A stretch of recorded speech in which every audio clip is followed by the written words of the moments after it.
ನಮಸ್ತೆ. ನಾನು ನಿಮ್ಮ Pushpanjali. Welcome back to my channel. ನಾನು ಲಾಸ್ಟ್ ವ್ಲಾಗಲ್ಲಿ ಹೇಳಿದ್ದೆ ಅಂದ್ರೆ ನಾವು ರಿಟರ್ನ್ ಗಿಫ್ಟ್ಸ್ ತರೋದಕ್ಕೆ ಅಂತ ಹೇಳಿ ಶಾಪಿಂಗ್ ಹೋಗಿದ್ವಲ್ವಾ? ಅವತ್ತಿನ ದಿನ ಜಾನ್ಸಿ ಸ್ಟೇ ಮಾಡಿದ್ಲು. ಅಂದ್ರೆ ನೈಟ್ ಇಲ್ಲೇ ಉಳ್ಕೊಂಡಿದ್ಲು ನಮ್ಮ ಮನೇಲೇನೆ. ಈಗ ನೆಕ್ಸ್ಟ್ ಡೇ ಇದು. ಸೊ ಇನ್ನ ಬೆಳಿಗ್ಗೆನೆ ನಾನು ಆಕ್ಚುಲಿ ಇವತ್ತು ಸಂಡೇ. ಸೊ ಹಂಗಾಗಿ ಬೆಳಿಗ್ಗೆನೆ ನಾನ್ ವೆಜ್ ಮಾಡೋಣ ಅಂತ ಹೇಳ್ಬಿಟ್ಟು ನಮ್ಮ ಮನೆಯವ್ರಿಗೆ ಹೇಳಿದ್ದೆ. ಅವ್ರು ತಗೊಂಡ್ ಬರಕ್ ಹೋಗಿದ್ರು. ಸರಿ ಅಷ್ಟೊತ್ತಿಗೆ ನಾನೆಲ್ಲ ರೆಡಿ ಮಾಡ್ಕೊಂಬಿಡೋಣ ಅಂತ ಹೇಳಿ ಮಾಡ್ಕೊಂತಾ ಇದ್ದೆ. ಇನ್ನ ಅಮ್ಮ ಅವ್ರಿಗೂನು ಊಟಕ್ಕೆ ಹೇಳಿದ್ದೆ. ಈವನ್ ವಾಣಿನೂ ಕರೆದಿದ್ದೆ ನಾನು. ಬಟ್ ವಾಣಿ ಅವ್ರು ಬಂದು ದೇವಸ್ಥಾನಕ್ಕೇನೋ ಹೋಗ್ಬೇಕಿದೆ. ಹಂಗಾಗಿ ನಾವು ಬರಲ್ಲ ಅಂತ ಹೇಳಿದ್ರು. ಅಂದ್ರೆ ಅವರಿಗೆ ಬರೀ ಸಂಡೇಸ್ ಮಾತ್ರನೇ ಫ್ರೀ ಆಗ್ತಾರೆ. ಹಂಗಾಗಿ ಅವ್ರ ಪಾಪ ಅವ್ರದ್ದೇನೇ ಬೇರೆ ಪ್ಲಾನಿಂಗ್ಸ್ ಇದ್ರೆ ಭಾನುವಾರದೊತ್ತೆ ಅವರು ಹೋಗಕ್ಕಾಗೋದು. ಹಂಗಾಗಿ ಬೇರೆ ದಿನ ಆಗಿದ್ರೆ ಅಟ್ಲೀಸ್ಟ್ ಊಟಕ್ಕೆ ಅಂದ್ರೆ ಮನೆ ಹತ್ರನೇ ಅಲ್ವಾ, ಬಂದು ಊಟ ಆದ್ರೂ ಮಾಡ್ಕೊಂಡು ಹೋಗ್ಬೋದಿತ್ತು ಅಕ್ಕ. ಬಟ್ ಇವತ್ತು ಭಾನುವಾರ, ನಮ್ಗೆ ದೇವಸ್ಥಾನಕ್ಕೆ ಹೋಗಕ್ ನಾವು ಮುಂಚೆನೆ ಪ್ಲಾನ್ ಮಾಡ್ಕೊಂಡ್ಬಿಟ್ಟಿದೀವಿ, ನಾವು ಬರಕ್ ಆಗಲ್ಲ ಅಂತ ಹೇಳಿದ್ರು. ಇನ್ನ ಅಮ್ಮನ ಮನೆಯಲ್ಲೂ ನಾನು ಊಟಕ್ಕೆ ಕೇಳಿದ್ದೆ. ಅಂದ್ರೆ ಇವಾಗ ಗೃಹ ಪ್ರವೇಶ ಇರೋದ್ರಿಂದ ಕಾರ್ಡ್ ಅಂದ್ರೆ ಇನ್ವಿಟೇಷನ್ಸ್ ಕೊಡ್ತಿದ್ದಾರೆ ಅವರು. ಸೊ ಈ ಟೈಮಲ್ಲಿ ಅವ್ರ ಮನೇಲಿ ನಾನ್ ವೆಜ್ ಮಾಡೋದಿಲ್ಲ. ಸೊ ಹಂಗಾಗಿ ಈಗ ನಾನು ಮನೆ ಹತ್ರನೇ ಇದ್ದೀನಿ ಅಲ್ವಾ, ಸೊ ನಮ್ಮ ಮನೇಲಿ ನಾನ್ ವೆಜ್ ಮಾಡಿಲ್ಲ ಅಂದ್ರೆ ಅಮ್ಮ ಅಲ್ಲಿಗೆ ಊಟಕ್ಕೆ ಕರೀತಾರೆ. ಸೊ ನನ್ಗೂ ಇವಾಗ ಒಂದು ಚಾನ್ಸ್ ಅಂತ ಅನ್ಕೊಳಕ್ ಆಗಲ್ಲ. ಬಟ್ ಆವಾಗ ಈಗ ನಾವು ಹೋಗಿ ಅವ್ರ ಮನೇಲಿ ಊಟ ಮಾಡ್ತಿದ್ರೆ ಅವ್ರನ್ನು ನಾವು ಅವಾಗ ಕರೆದ್ರೆ ಒಂಥರ ಚೆನ್ನಾಗಿರತ್ತೆ. ಸೊ ಹೆಂಗು ಜಾನ್ಸಿನೂ ಬಂದಿದ್ಲಲ್ವಾ, ಸೊ ಎಲ್ಲರಿಗೂ ಊಟಕ್ಕೆ ಹೇಳೋಣ ಅಂತ ಪ್ಲಾನ್ ಮಾಡ್ಕೊಂಡೆ. ಬಟ್ ವಾಣಿ ಬರಕ್ಕಾಗಲ್ಲ ಅಂತ ಹೇಳಿದ್ರು. ಬಟ್ ಅಮ್ಮನ ಮನೇಲೆಲ್ಲ ಹೇಳ್ದೆ. ಅವರು ಅದೇ ಬೆಳಿಗ್ಗೆ ಟಿಫನ್ಗೆ ಬರೋದಕ್ಕಾಗಲ್ಲ, ಮಧ್ಯಾಹ್ನ ಊಟಕ್ಕೆ ಬರ್ತೀವಿ, ನೀನು ಟಿಫನ್ ಎಲ್ಲ ನೀವು ಮಾಡ್ಕೊಳ್ಳಿ, ಮಧ್ಯಾಹ್ನ ಎಲ್ಲರೂ ಊಟ ಮಾಡೋಣ ಅಂತ ಹೇಳಿದ್ರು. ಹೆಂಗೋ ಈಗ ಜಾನ್ಸಿ ಬೇರೆ ಇದ್ದಿದ್ದಕ್ಕೆ ನನಗೆ ಸ್ವಲ್ಪ ಹೆಲ್ಪ್ ಆಯ್ತು. ಆಕ್ಚುಲಿ ಲಾಸ್ಟ್ ಒಂದು ಯಾವುದೋ ಒಂದು ವ್ಲಾಗಲ್ಲಿ ನಾನು ಮಾತಾಡುವಾಗ ಹಿಂಗೆ ವಿಡಿಯೋನ ನೋಡ್ತಿದ್ವಿ. ಯಾರೋ ಒಂದು ಕಮೆಂಟ್ ಅಂದ್ರೆ ನಾನ್ ನೋಡಿಲ್ಲ, ನಮ್ ಜಾನ್ಸಿ ನೋಡಿದಾಳೆ. ನೀವು ಪದೇ ಪದೇ ಜಾನ್ಸಿ ಜಾನ್ಸಿ ಜಾನ್ಸಿ ಅಂತಾನೆ ಇರ್ತೀರಾ ಅಂತ ಹೇಳ್ಬಿಟ್ಟು, ಆಮೇಲೆ ಅವಳು ಅದನ್ನ ಕಮೆಂಟ್ ನ ತೋರಿಸ್ಬಿಟ್ಟು, ಅಕ್ಕ ನೋಡು ಹಿಂಗ್ ಹಾಕಿದ್ದಾರೆ, ನೀನ್ ಜಾಸ್ತಿ ನನ್ನ ಹೆಸರನ್ನ ಹೇಳ್ಬೇಡ ಅಂತ ಅಂದ್ಲು. ಅಂದ್ರೆ ಇವಾಗ ನನ್ ತಂಗಿ ಅಂತ ಹೇಳ್ಬೋದು, ಈಗ ಇಬ್ರು ಇದಾರೆ ಅಲ್ವಾ, ಸೊ ಈಗ ಯಾರು ಅಂತ ನಿಮ್ಗೆ ಕನ್ಫ್ಯೂಸ್ ಆಗ್ಬೋದು. ಹಂಗಾಗಿ ನಾನ್ ಕೆಲವು ಸತಿ ಜಾನ್ಸಿ ಜಾನ್ಸಿ ಅಂತ ಹೇಳ್ತಿರ್ಬೋದು. ಇನ್ನು ಕೆಲವರು ಕೇಳ್ತಾ ಇರ್ತೀರಾ, ನೀವು ಜಾನ್ಸಿಗೆ ಜಾಸ್ತಿ ಕ್ಲೋಸಾ, ವಾಣಿಗೆ ಅಷ್ಟು ಕ್ಲೋಸ್ ಇಲ್ವಾ ಅಂತ ಹೇಳ್ಬಿಟ್ಟು. ಆ ಥರ ಏನೂ ಇಲ್ಲ, ನನಗೆ ಇಬ್ರು ಈಕ್ವಲ್ಲೇ. ಇಬ್ರು ನಾನು ಒಂದೇ ಲೆವೆಲಲ್ಲಿ ಇಷ್ಟಪಡ್ತೀನಿ. ಬಟ್ ಏನಂತಂದ್ರೆ ಈಗ ವಾಣಿಗೂ ನನಗೂ ಒಂದು 4 ಇಯರ್ಸ್ ಡಿಫ್ರೆನ್ಸ್ ಇದೆ ಏಜಲ್ಲಿ. ಸೊ ಅವಳನ್ನ ನನ್ಗೆ ಈಗಲೂ ಅಷ್ಟೇ ಒಂಥರ ಚಿಕ್ಕ ಹುಡುಗಿ ಥರನೇ ನೋಡ್ತೀನಿ. ಅಂದ್ರೆ ಅದು ಗೊತ್ತಿಲ್ಲ, ಅವಳು ಚಿಕ್ಕ ವಯಸ್ಸಿಂದ ನನಗೆ ಅವಳು ಈಗ ಅವಳು ಒಂದು ಮಗು ತಾಯಿ ಅನ್ನೋ ಫೀಲ್ ಬರೋದೇ ಇಲ್ಲ. ಅವಳು ಇನ್ನೂ ಚಿಕ್ಕ ಹುಡುಗಿ ಅನ್ನೋ ಥರ. ಬಟ್ ಜಾನ್ಸಿ ನಂದು ಏನಂದ್ರೆ ಏಜ್ ನಮ್ಮಿಬ್ಬರದು ಸ್ವಲ್ಪ ಡಿಫ್ರೆನ್ಸ್ ಕಡಿಮೆ ಇರೋದ್ರಿಂದ ಒಂಥರ ಫ್ರೆಂಡ್ಸ್ ಆಗಿ ಬಂದ್ಬಿಟ್ಟಿದೀವಿ. ಸೊ ಇವಳನ್ನ ಸ್ವಲ್ಪ ಜಾಸ್ತಿ ಮಾಡ್ತೀನಿ ಅಷ್ಟೇನೆ. ಬಟ್ ಇಷ್ಟಪಡ್ತೀನಿ, ಕೇರ್ ಮಾಡ್ತೀನಿ, ಪ್ರೀತಿಸ್ತೀನಿ ಅಂತ ಹೇಳಕ್ ಬಂದ್ರೆ ನನ್ಗಿಬ್ರು ತುಂಬಾನೇ ಇಷ್ಟ ಆಗ್ತಾರೆ. ಇಬ್ಬರನ್ನು ನಾನು ಈಕ್ವಲ್ ಆಗಿ ಲೈಕ್ ಮಾಡ್ತೀನಿ, ಇಬ್ಬರನ್ನು ನಾನು ಈಕ್ವಲ್ ಆಗಿ ಟ್ರೀಟ್ ಮಾಡ್ತೀನಿ. ಬಟ್ ಕೆಲವೊಂದು ವಿಚಾರದ ಬಾಂಡಿಂಗು ಡಿಫ್ರೆನ್ಸ್ ಇರತ್ತೆ. ಇವಳನ್ನ ಅಂದ್ರೆ ನಮ್ ಜಾನ್ಸಿನ ಸ್ವಲ್ಪ ಫ್ರೆಂಡ್ಲಿ ಆಗಿ ನೋಡಿದ್ರೆ, ನಮ್ ವಾಣಿನ ಸ್ವಲ್ಪ ಕೇರಿಂಗ್ ಆಗಿ ನೋಡ್ತೀನಿ ಅಷ್ಟೇನೆ, ಬೇರೆ ಇನ್ನೇನು ಇಲ್ಲ. ಇನ್ನ ನೀವು ಈ ವಿಡಿಯೋ ಬಿಗಿನಿಂಗ್ ಅಲ್ಲಿ ನೋಡಿದ್ರೆ ನಾನು ಫೋನ್ ಇಟ್ಕೊಂಡು ಮಾತಾಡ್ಕೊಂಡು ಕೆಲಸ ಮಾಡಿದೀನಿ. ಆಕ್ಚುಲಿ ಏನಂತಂದ್ರೆ ಅಲ್ಲಿ ಹನಿ ವಿಡಿಯೋ ಕಾಲ್ ಮಾಡಿದ್ಲು. ಸೊ ನನ್ಗೆ ಮತ್ತೆ ಹನಿಗೆ ಹೆಂಗ್ ಆಗೋಗ್ಬಿಟ್ಟಿದೆ ಅಂದ್ರೆ ಡೈಲಿ ಒಂದು ರೊಟೀನ್ ಆಗೋಗ್ಬಿಟ್ಟಿದೆ. ಬೆಳಿಗ್ಗೆನೆ ನಾನು ಕಿಚನ್ ಅಲ್ಲಿ ಕೆಲಸ ಮಾಡ್ತಿದ್ರೆ ಅವಳು ವಿಡಿಯೋ ಕಾಲ್ ಮಾಡ್ಬಿಡ್ತಾಳೆ. ಅವಳು ಅಲ್ಲಿ ಅವಳ ಕೆಲಸಗಳು ಮಾಡ್ಕೋತಿರ್ತಾಳೆ, ನಾನು ಇಲ್ಲಿ ನನ್ನ ಕೆಲಸ ಮಾಡ್ಕೊಂಡು ಇಬ್ರು ಫೋನಲ್ಲಿ ಮಾತಾಡ್ತಿರ್ತೀವಿ. ಸೊ ವೀಕ್ ಡೇಸ್ ಅಲ್ಲಿ ಅಂದ್ರೆ ಅವಳಿಗೆ ಅಷ್ಟೊಂದು ಟೈಮ್ ಇರೋದಿಲ್ಲ, ಪಾಪ ರೆಡಿ ಆಗ್ಬಿಟ್ಟು ಹೋಗೋದಿರತ್ತೆ. ಸೊ ಎಷ್ಟೊತ್ತಾಗುತ್ತೆ ಅಷ್ಟೊತ್ತು ಮಾತಾಡ್ಬಿಟ್ಟು ಬಾಯ್ ಹೇಳಿ ಇಟ್ಬಿಡ್ತಾಳೆ. ಬಟ್ ಈ ತರ ವೀಕೆಂಡು ಅಂದ್ರೆ ಅವಳಿಗೆ ರಜಾ ಇದ್ದಾಗ, ಸಂಡೇಸು ಈ ತರ ಎಲ್ಲ ಇದ್ದಾಗ ಏನಾಗುತ್ತೆ ಅಂದ್ರೆ ಏನೂ ಇರೋದಿಲ್ಲ ನಮ್ಮಿಬ್ಬರಿಗೂ ಮಾತಾಡೋದಕ್ಕೆ. ಇನ್ನೇನಮ್ಮ ಅನ್ಕೊಂಡೆ 1 ಅವರ್ ನಾವು ಫೋನಲ್ಲಿ ಇರ್ತೀವಿ. ಅಂದ್ರೆ ಹನಿಗೆ ಫೋನ್ ಕಟ್ ಮಾಡೋದು ಇಷ್ಟ ಆಗೋದಿಲ್ಲ. ಅಮ್ಮ ನಿಮ್ ಪಾಡಗ್ ನೀವು ಕೆಲಸ ಮಾಡಿ ಮಮ್ಮ, ನನ್ನ ಪಾಡಗ್ ನಾನು ನೋಡ್ತಿರ್ತೀನಿ ನೀವು ಮಾಡೋ ಕೆಲ್ಸನ. ನನ್ಗೆ ಅಟ್ಲೀಸ್ಟ್ ನಾನು ನಿಮ್ಮನ್ನ ನೋಡ್ತಿರ್ತೀನಲ್ವಾ, ಅದೇ ಒಂಥರ ಏನೋ ಸಮಾಧಾನ ಆಗುತ್ತೆ ಅಂತಾಳೆ. ಅವಾಗ ಒಂಥರ ಅನ್ಸ್ಬಿಡತ್ತೆ ಮನ್ಸಿಗೆ. ಬಟ್ ಏನು ಮಾಡಕ್ಕಾಗಲ್ಲ. ಸೊ ನಾನು ಅಷ್ಟೇ ಅವಳು ಎಲ್ಲಿವರೆಗೂ ಅವಳು ಫೋನ್ ಕಟ್ ಮಾಡಕ್ ಇಷ್ಟಪಡಲ್ವೋ ನಾನು ಮಾಡಕ್ ಹೋಗೋದೇ ಇಲ್ಲ. ಸರಿ ಮಿಡಲ್ ಅಲ್ಲಿ ಇನ್ನೇನಮ್ಮ ಅನ್ಕೊಂಡೆ ನಾನು ಟೈಮ್ ಪಾಸ್ ಮಾಡ್ಬಿಡ್ತೀನಿ. ಹಾಗೇನೆ ಅನಿನ ಡ್ರಾಪ್ ಮಾಡಕ್ಕೆ ಅಂತ ಹೋಗಿದ್ವಲ್ವಾ, ಆ ವ್ಲಾಗ್ಗೆ ನನಗೆ ಒಂದು ಕಮೆಂಟ್ ಬಂದಿತ್ತು. ತುಂಬಾ ಓವರ್ ಎಮೋಷನಲ್ ಆಗ್ತಾ ಇದ್ದೀರಾ, ನೀವು ಒಬ್ರೇ ನಿಮ್ ಮಗಳನ್ನ ಆಚೆ ಕಳಿಸಿಲ್ಲ, ಈಗಂತೂ ತುಂಬಾ ಜನ ಔಟ್ ಆಫ್ ಕಂಟ್ರಿ ಕಳಿಸ್ತಾರೆ ಮಕ್ಕಳನ್ನ ಓದ್ಸಕ್ಕೆ ಅಂತ ಹೇಳ್ಬಿಟ್ಟು. ಖಂಡಿತ ಇವಾಗಂತೂ ಆಲ್ಮೋಸ್ಟ್ ಆಲ್ ಒಂದು ಅರ್ಧಕ್ಕರ್ಧ ಜನ ಮಕ್ಕಳನ್ನ ಹೊರಗಡೆನೆ ಬಿಟ್ಟು ಓದಿಸ್ತಿದ್ದಾರೆ. ಅದರಲ್ಲೂ ನಾವಾದ್ರೂ ಸ್ವಲ್ಪ ಲಕ್ಕಿ ಅಂತ ಅನ್ಬೋದು, ಕರ್ನಾಟಕದ ಒಳಗಡೆನೆ ಓದಿಸ್ತಿದೀವಿ. ಬಟ್ ನಮ್ಗೆಲ್ಲೋ ಒಂದ್ ಕಡೆ ಚಾನ್ಸ್ ಇರುತ್ತೆ, ಒಂದ್ 2 ಮಂತ್ಸ್ 3 ಮಂತ್ಸ್ ಅವ್ರು ಬರ್ದೇ ಇದ್ರು ನಾವಾದ್ರೂ ಹೋಗ್ಬಹುದು ಅನ್ನೋದು. ಬಟ್ ಔಟ್ ಆಫ್ ಕಂಟ್ರಿ ಓದ್ಸೋರ್ಗಂತೂ ಇದ್ದಿದ್ದು ಕಷ್ಟ ಆಗತ್ತೆ. ನಾನು ಖಂಡಿತ ನಾನು ಯಾರನ್ನು ಕಂಪೇರ್ ಅಂತೂ ಮಾಡ್ಕೊಂಡಿಲ್ಲ. ಮತ್ತೆ ನನ್ಗೊಬ್ಳಿಗೆ ಹರ್ಟ್ ಆಗಿದೆ, ನನ್ಗೊಬ್ಳಿಗೆ ನೋವಾಗಿದೆ ಅಂತ ನಾನು ಎಲ್ಲೂ ಆ ಬ್ಲಾಗಲ್ಲಿ ಮೆನ್ಷನ್ ಮಾಡಿಲ್ಲ. ಸೊ ಯಾರ್ಯಾರು ಹೊರ್ಗಡೆ ಪೇರೆಂಟ್ಸು ಮಕ್ಕಳನ್ನ ಕಳಿಸಿ ಓದಿಸ್ತಿದ್ದಾರೆ ಪ್ರತಿಯೊಬ್ಬರಿಗೂ ಈಕ್ವಲ್ ಅದೇ ಪೇನ್ ಇರುತ್ತೆ ಅಂತಾನೆ ನಾನು ಹೇಳಿರೋದು. ಬಟ್ ಅವರು ಹೆಂಗ್ ಅರ್ಥ ಮಾಡ್ಕೊಂಡ್ರೋ ಗೊತ್ತಿಲ್ಲ.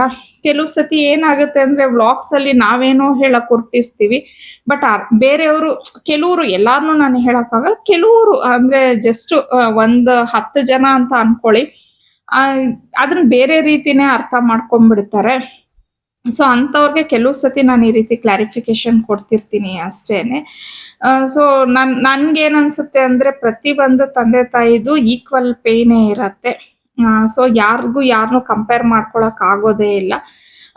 ಅದು ಹತ್ರ ಇರ್ಲಿ ದೂರ ಇರ್ಲಿ, ಮಗುನ ನಾವು ಬಿಟ್ಟಿದೀವಿ ಅಂತಂದ್ರೆ ಆ ನೋವು ಅನ್ಭವಿಸೋರ್ಗೆ ಗೊತ್ತಿರತ್ತೆ. ಸೊ ನಾನು ಅದನ್ನ ಅಲ್ಲಿ ಮೆನ್ಷನ್ ಮಾಡಿದ್ದೀನಿ ಹೊರ್ತು ಬೇರೆ ಇನ್ನೇನು ನಾನು ಒಬ್ಳಿಗೆ ಕಷ್ಟ ಆಗ್ಬಿಟ್ಟಿದೆ, ನಾನು ಒಬ್ಳೇ ಈ ತರ ಇದ್ದೀನಿ, ಬೇರೆಯವ್ರಿಗೆಲ್ಲ ಆ ತರ ಪ್ರಾಬ್ಲಮ್ಮೇ ಇಲ್ಲ ಅಂತ ನಾನು ಹೇಳಲಿಲ್ಲ. ಸೊ ಜಸ್ಟ್ ಒಂದು ಕ್ಲಾರಿಫಿಕೇಶನ್ ಅಷ್ಟೇ ಇದು. ಇನ್ನ ಟಿಫನ್ಗೆ ನಾನಿವತ್ತು ಬಿರಿಯಾನಿನ ಮಾಡಿದ್ದೆ. ಹಾಗೆ ಮಧ್ಯಾಹ್ನ ಊಟಕ್ಕೆ ಅಂತ ಹೇಳಿ ಮಟನ್ ಸಾರು ಮಾಡ್ಬಿಟ್ಟು ಚಿಕನ್ ಗ್ರೇವಿನ ಮಾಡ್ಕೊಂಡಿದ್ದೆ. ನಾನು ಮತ್ತೆ ಜಾನ್ಸಿ ಇಬ್ರು ಟಿಫನ್ ಮಾಡ್ಕೊಂಡು ಅದೇ ಕೆಲವೊಂದು ಅಂದ್ರೆ ಫ್ಯಾನ್ಸಿ ಸ್ಟೋರ್ಗೆ ಹೋದ್ವಿ. ಅಂದ್ರೆ ಸ್ವಲ್ಪ ಕೆಲವೊಂದು ಸಣ್ಣ ಪುಟ್ಟ ಐಟಮ್ಸ್ ಎಲ್ಲ ಬೇಕಿತ್ತು. ಸರಿ ಅದನ್ನೆಲ್ಲ ಪರ್ಚೇಸ್ ಮಾಡ್ಕೊಂಡು ಅದಾದ್ಮೇಲೆ ಸೀರೆ ನೋಡೋಣ ಅಂತ ಹೇಳಿ ಹೋಗಿದ್ವಿ. ಅಂದ್ರೆ ಇವಾಗ ಗೃಹ ಪ್ರವೇಶ ಅಲ್ವಾ, ಸೊ ಅಮ್ಮನ್ಗೆ ಮತ್ತೆ ಅತ್ತಿಗೆಗೆ ಇಬ್ಬರಿಗೂನು ನಾವು ಹೆಣ್ಮಕ್ಳು ಸೀರೆ ಕೊಡಿಸ್ಬೇಕು ಅಂತ ರೂಲ್ಸ್ ಏನಿಲ್ಲ, ಬಟ್ ಅವರು ನಮಗೆ ಕೊಡ್ಸಿದ್ದಾರೆ ಅಲ್ವಾ. ಈಗ ನಮ್ಮನೆ ಗೃಹ ಪ್ರವೇಶದಲ್ಲಿ ಎಲ್ಲ ಅವರು ಎಲ್ಲ ನಮಗ್ ಮಾಡಿರ್ತಾರೆ. ಸೊ ಇವಾಗ ನಾವು ಅವ್ರಿಗೆ ಮಾಡ್ಬೇಕು ಅಂತ ಹೇಳಿ ನಮ್ಗೆ ಮನ್ಸು. ಹಂಗಾಗಿ ಕೊಡ್ಸೋಣ ಅಂತ ಅನ್ಕೊಂಡ್ವಿ. ಆ ಅಮ್ಮ ನಾವಿಬ್ರಿಗೂನು ರೇಷ್ಮೆ ಸೀರೆ ಕೊಡಿಸ್ಬೇಕು ಅಂತಾನೆ ಪ್ಲಾನ್ ಮಾಡ್ಕೊಂಡಿದ್ವಿ. ಅಮ್ಮ ಏನಂದ್ರು ಅಂದ್ರೆ ನನ್ಗೆ ರೇಷ್ಮೆ ಸೀರೆ ಬೇಡ, ತುಂಬಾ ಇದೆ ನನ್ನ ಹತ್ರ. ಯಾಕಂದ್ರೆ ಇವಾಗ ಅಣ್ಣನು 2 ಸೀರೆ ಕೊಡ್ಸಿದ್ದಾರೆ ಅಮ್ಮನ್ಗೆ ಗೃಹ ಪ್ರವೇಶಕ್ಕೆ, ನೈಟ್ ಉಟ್ಕೊಳಕ್ಕೆ ಮತ್ತೆ ಡೇಗೆ ಎರಡಕ್ಕೂನು. ಸುಮ್ನೆ ಏನಕ್ಕೆ ಎಷ್ಟೊಂದ್ ರೇಷ್ಮೆ ಸೀರೆಗಳೆಲ್ಲ ಇದೆ. ಯಾಕಂದ್ರೆ ಈಗ ನಾವು ನಮ್ಮನೆ ಗೃಹ ಪ್ರವೇಶದಲ್ಲೂ ಕೊಡ್ಸಿದ್ವಿ, ಜಾನ್ಸಿ ಅವಳು ಕೊಡ್ಸಿದ್ಲು. ಸೊ ಹಂಗಾಗಿ ಕೊಡಿಸ್ತಾನೆ ಇರ್ತಾರ ಎಲ್ಲಾರುನು. ಸುಮ್ನೆ ಇದ್ದೇ ಇದೆ. ಮತ್ತೆ ವರಮಹಾಲಕ್ಷ್ಮಿ ಹಬ್ಬದಲ್ಲೂ ಅಷ್ಟೇನೆ, ಅವಾಗ್ಲೂನು ಅಮ್ಮನೂ ತಗೋತಾರೆ, ಅತ್ತಿಗೆನೂ ತಗೋತಾರೆ ರೇಷ್ಮೆ ಸೀರೆ. ಅವರು ದೇವ್ರಿಗೆ ಒಂದ್ ಇಡ್ತಾರೆ, ತಟ್ಟೆಲ್ ಒಂದ್ ಇಡ್ತಾರೆ, ಒಬ್ರು ಒಂದು ಅತ್ತೆ ಮತ್ತೆ ಇನ್ನೊಂದು ಸೊಸೆ ಹಂಗ್ ಎತ್ಕೋತಾರೆ. ಅದಕ್ಕೇನೆ ಜಾಸ್ತಿ ಇದೆ, ನನ್ಗೆ ಆತರ ಬೇಡ, ಸುಮ್ನೆ ಯಾವ್ದಾದ್ರು ಫಂಕ್ಷನ್ಗೆ ಸಿಂಪಲ್ ಫಂಕ್ಷನ್ಸ್ಗೆ ಹೋಗೋ ತರ ನಾರ್ಮಲ್ ಸೀರೆನ ಕೊಡಿಸ್ಬಿಡಿ ಅಂತ ಹೇಳಿದ್ರು.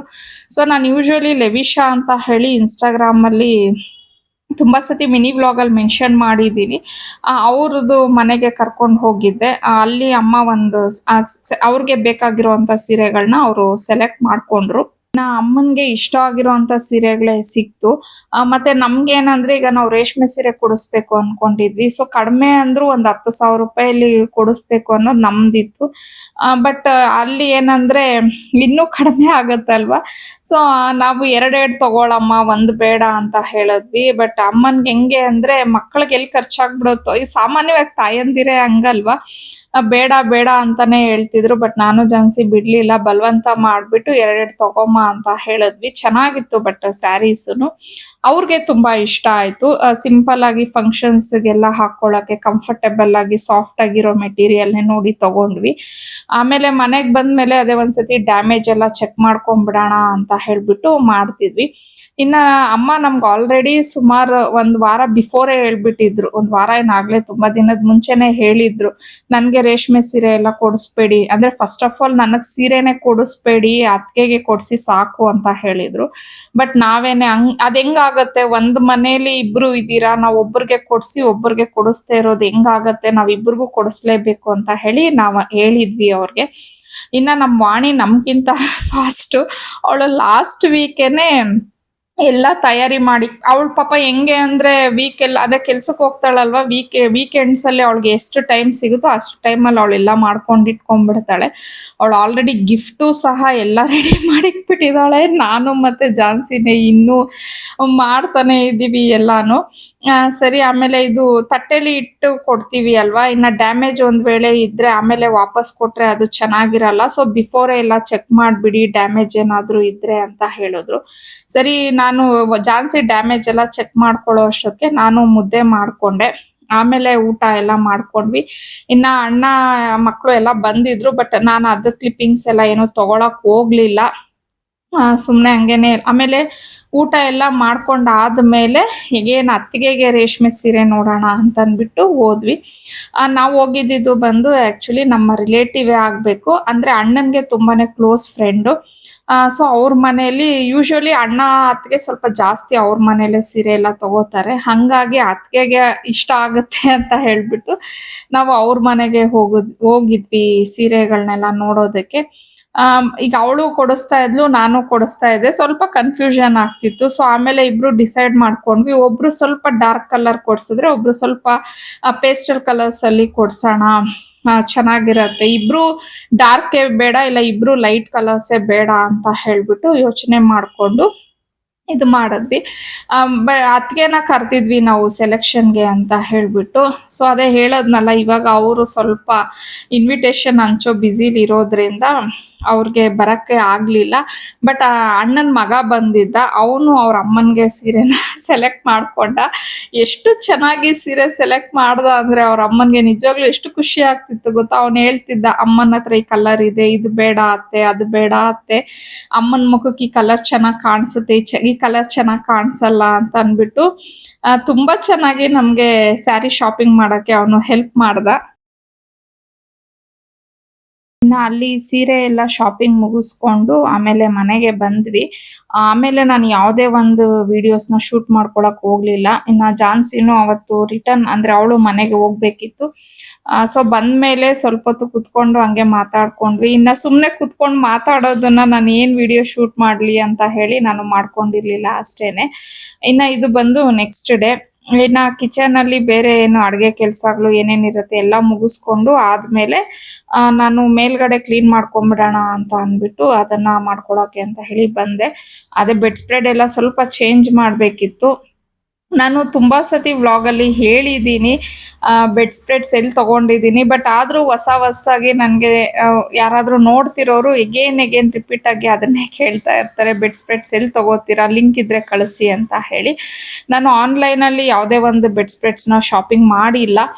ನಾನ್ ತಗೊಳೋದೆಲ್ಲ ರಾಮಚಂದ್ರಪುರಂ ಅಂತ ಅಂದ್ಬಿಟ್ಟು ಹೇಳ್ತಾರಲ್ವಾ, ಅಂದ್ರೆ ಅದು ರಾಮಚಂದ್ರಪುರಂ ಅಂತ ಹೇಳ್ತಾರೆ, ಓಕ್ಲಿಪುರಂ ಅಂತಾನೂ ಹೇಳ್ತಾರೆ. ಸೊ ಅಲ್ಲಿ ನಿಮ್ಗೆ ಎಲ್ಲ ಮ್ಯಾಟ್, ಈಗ ನಮ್ಮ ಮನೇಲಿ ನಾನು ಯೂಸ್ ಮಾಡೋ ಮ್ಯಾಟ್ಸ್ ಆಗಿರ್ಬೋದು, ಬೆಡ್ ಸ್ಪ್ರೆಡ್ಸ್ ಆಗಿರ್ಬೋದು, ಇದೆಲ್ಲ ನಾನು ಅಲ್ಲೇ ತಗೊಂಡ್ ಬರೋದು. ಅಲ್ಲಿ ಪರ್ಟಿಕ್ಯುಲರ್ ಒಂದೇ ಅಂಗಡಿಲಿ ತಗೋತೀನಿ ಅಂತಾನು ನಾನು ಹೇಳಕ್ಕಾಗಲ್ಲ. ನನ್ಗೆ ಹೋದಾಗ ಒಂದ್ ಅಂಗಡಿಲಿ ಡಿಸೈನ್ ಇಷ್ಟ ಆಗ್ಲಿಲ್ಲ ಅಂದ್ರೆ ಇನ್ನೊಂದ್ ಅಂಗಡಿ ಆ ರೀತಿ ಹೋಗ್ತೀನಿ. ಸೊ ಯಾರಿಗೆಲ್ಲ ನೀವು ಆ ಏರಿಯಾಗೆ ಹೋಗಿದ್ರೆ ನೋಡಿದ್ರೆ ನಿಮ್ಗೆ ಅದು ಐಡಿಯಾ ಇರುತ್ತೆ, ಅಲ್ಲಿ ಸುಮಾರು ಅಂಗಡಿಗಳಿದೆ ಅಂತ ಹೇಳ್ಬಿಟ್ಟು. ಒಂದ್ ವೇಳೆ ನೀವ್ ಯಾರು ಅಲ್ಲಿ ಹೋಗಿಲ್ಲ ಅಂದ್ರೆ ಒಂದ್ಸತಿ ವಿಸಿಟ್ ಮಾಡಿ ನೋಡಿ. ಅಲ್ಲಿ ಒಳ್ಳೊಳ್ಳೆ ಬೆಡ್ ಸ್ಪ್ರೆಡ್ಸ್ ಆಗಿರ್ಬೋದು, ಕ್ವಿಲ್ಸ್ ಆಗಿರ್ಬೋದು, ಮತ್ತೆ ಮ್ಯಾಟ್ಸು ಎಲ್ಲಾನು ಸಿಗತ್ತೆ. ಬಟ್ ಏನಂದ್ರೆ ನೀವು ಸ್ವಲ್ಪ ನೋಡಿ ಮಾಡಿ ತಗೊಳ್ಬೇಕು. ಕೆಲವು ಶಾಪ್ಸ್ ಅಲ್ಲಿ ಓಕೆ ಅನ್ಸುತ್ತೆ, ಬಟ್ ಕೆಲವು ಶಾಪ್ಸ್ ಅಲ್ಲಿ ಸ್ವಲ್ಪ ಪ್ರೈಸ್ ಜಾಸ್ತಿ ಅಂತ ಹೇಳಿ ಅನ್ಸುತ್ತೆ. ಅದೇ ನಾವು ಏನ್ ಶಾಪಿಂಗ್ ಮಾಡ್ತೀವಿ ಅದ್ ನಮ್ಮ ಮೇಲೆ ಇರುತ್ತೆ. ನೋಡಿ ನಾವು ಒಂದಲ್ಲ ಇನ್ನೊಂದ್ ಅಂಗಡಿ ಅಂತ ನೋಡ್ಬಿಟ್ಟು ಚೆಕ್ ಮಾಡಿ ಯಾವ ಶಾಪ್ ಅಲ್ಲಿ ಕಡಿಮೆ ಇದ್ರೆ ಅಲ್ಲಿ ತಗೊಬಹುದು. ಕೆಲವು ಶಾಪ್ಸ್ ಅಲ್ಲಿ ಬಾರ್ಗೇನಿಂಗ್ ಮಾಡ್ತಾರೆ, ಬಟ್ ಕೆಲವ್ರು ಮಾಡೋದೇ ಎಲ್ಲ ಫಿಕ್ಸೆಡ್ ಅಂತ ಹೇಳ್ಬಿಡ್ತಾರೆ. ಸೊ ಅದು ನೀವು ಶಾಪಿಂಗ್ ಮಾಡುವಾಗ ನೀವು ನೋಡ್ಕೊಂಡು ಮಾಡ್ಬೇಕಾಗತ್ತೆ ಅಷ್ಟೇನೆ ಅದು. ಇನ್ನ ಕೆಲವು ಕೆಲ್ಸಗಳು ಹೆಂಗಿರತ್ತೆ ಅಂತಂದ್ರೆ ಮಾಡೋಣ ಮಾಡೋಣ ಅಂತ ಹೇಳಿ ಅನ್ಕೊಂತಾ ಇರ್ತೀವಿ, ಬಟ್ ಅದ್ ಹಂಗೆ ಪೆಂಡಿಂಗ್ ಉಳ್ಕೊಂಡೇ ಬಿಡತ್ತೆ. ನಮ್ಮನೇಲೂ ಅದೇ ತರ ಆಗಿದೆ. ಆಲ್ಮೋಸ್ಟ್ ದೀಪಾವಳಿ ಹಬ್ಬದ ಟೈಮ್ ಇಂದಾನು ನಾನು ಇದನ್ನೆಲ್ಲ ಕ್ಲೀನ್ ಮಾಡ್ಕೋಬೇಕು ಅನ್ಕೊಂಡೆ, ಬಟ್ ಹಾಗೇ ಇರ್ಲಿಲ್ಲ. ಅಂದ್ರೆ ಕೆಲವೊಂದು ಹಬ್ಬಕ್ಕೆ ಎಲ್ಲ ಡೆಕೋರೇಟಿವ್ ಐಟಮ್ಸ್ ಯೂಸ್ ಮಾಡ್ತೀವಲ್ವಾ, ಸೊ ಅದನ್ನ ಎಲ್ಲಾನು ನಾನು ಏನ್ ಮಾಡಿದ್ದೆ ಅಂದ್ರೆ ಸುಮ್ನೆ ಒಂದು ಕಾಟನ್ ಬಾಕ್ಸ್ ಅಲ್ಲಿ ಎಲ್ಲ ಹಂಗಂಗೆ ಹಾಕಾಕಿ ಇಟ್ಬಿಟ್ಟಿದ್ದೆ. ಪ್ರತಿದಿನ ಅನ್ಕೋತಾ ಇದ್ದೆ ಇದನ್ನೆಲ್ಲ ಒಂದ್ಸತಿ ಸೆಗ್ರಿಗೇಟ್ ಮಾಡೋಣ, ನೀಟಾಗಿ ಎಲ್ಲ ಪ್ಯಾಕ್ ಮಾಡಿ ಎತ್ತಿಡೋಣ ಅಂತ ಅಂದ್ಬಿಟ್ಟು, ಬಟ್ ಮರ್ತು ಅಂದ್ರೆ ಬೇರೆ ಕೆಲ್ಸಗಳನ್ನ ಮಾಡ್ಕೊಂಡು ಇದನ್ನ ಇಗ್ನೋರ್ ಮಾಡ್ತಾನೆ ಇದ್ದೆ.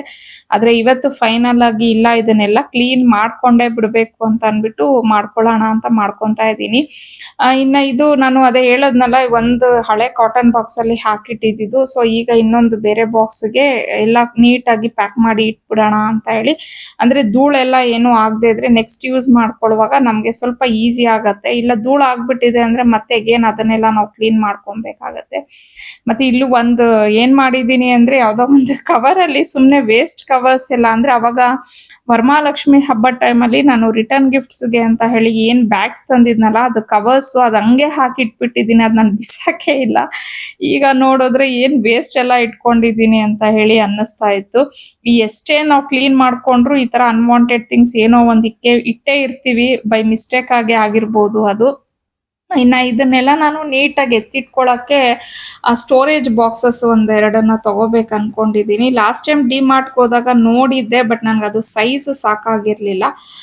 ಹಂಗಾಗಿ ಈಗ ಅಮೆಝಾನ್ ಅಲ್ಲಿ ಒಂದ್ಸತಿ ಹುಡ್ಕೋಣ ಅನ್ಕೊಂಡಿದೀನಿ. ಸ್ವಲ್ಪ ನಾನು ಅನ್ಕೊಂಡಿರುವಂತ ಸೈಜ್ ಸಿಕ್ಕಿದ್ರೆ, ಪ್ಲಸ್ ಅದು ಟ್ರಾನ್ಸ್ಪರೆಂಟ್ ಬಾಕ್ಸ್ ಆದ್ರೆ ನಮ್ಗೆ ಯಾವ್ದ್ರಲ್ಲಿ ಏನೇನ್ ಐಟಮ್ಸ್ ಇದೆ ಅನ್ನೋದು ಗೊತ್ತಾಗ್ಬಿಡತ್ತೆ. ಸೊ ನೀಟಾಗಿ ನೆಕ್ಸ್ಟ್ ಟೈಮ್ ಎತ್ಕೊಳ್ಳುವಾಗ ಎಲ್ಲ ಹುಡ್ಕೋ ಅವಶ್ಯಕತೆ ಇರಲ್ಲ. ಹಂಗಾಗಿ ಆತರ ಒಂದು ಬಾಕ್ಸ್ ನ ನೋಡ್ಬಿಟ್ಟು ಅದ್ರಲ್ಲಿ ಇಡೋಣ ಅನ್ಕೊಂಡಿದೀನಿ. ಬಟ್ ಇವಾಗ ಸದ್ಯಕ್ಕಂತೂ ಬಾಕ್ಸ್ ಇಲ್ಲ. ಸೊ ಹಂಗಾಗಿ ಇವಾಗ ಈ ಕಾಟನ್ ಬಾಕ್ಸ್ ಅಲ್ಲೇ ಎಲ್ಲ ನೀಟಾಗಿ ಪ್ಯಾಕ್ ಮಾಡಿ ಎತ್ತಿಟ್ಬಿಡ್ತೀನಿ. ಮೇಲ್ಗಡೆ ಸ್ಟೋರ್ ರೂಮ್ ಅಲ್ಲಿ ಇಟ್ಕೊಂಡ್ಬಿಡ್ತೀನಿ, ಬಿಕಾಸ್ ಇಲ್ಲೆಲ್ಲೂ ನನ್ಗೆ ಸ್ಪೇಸ್ ಇಲ್ಲ. ಇವತ್ತು ನನ್ನ ಕ್ಲೀನಿಂಗ್ ಕೆಲಸಗಳು ಮುಗೀತು. ಹಾಗೆ ಅದ್ರ ಜೊತೆಗೆ ಈ ವ್ಲಾಗ್ನು ಸಹ ನಾನು ಇಲ್ಲಿಗೆ ಎಂಡ್ ಮಾಡ್ತಾ ಇದ್ದೀನಿ. ಐ ಹೋಪ್ ನಿಮ್ಗೆ ಈ ವ್ಲಾಗ್ ಇಷ್ಟ ಆಗಿರತ್ತೆ ಅಂತ ಹೇಳಿ ಅನ್ಕೋತೀನಿ. ಇಷ್ಟ ಆಗಿದ್ರೆ ಪ್ಲೀಸ್ ಒಂದು ಲೈಕ್ ಮಾಡಿ, ಶೇರ್ ಮಾಡಿ, ಕಮೆಂಟ್ ಮಾಡಿ.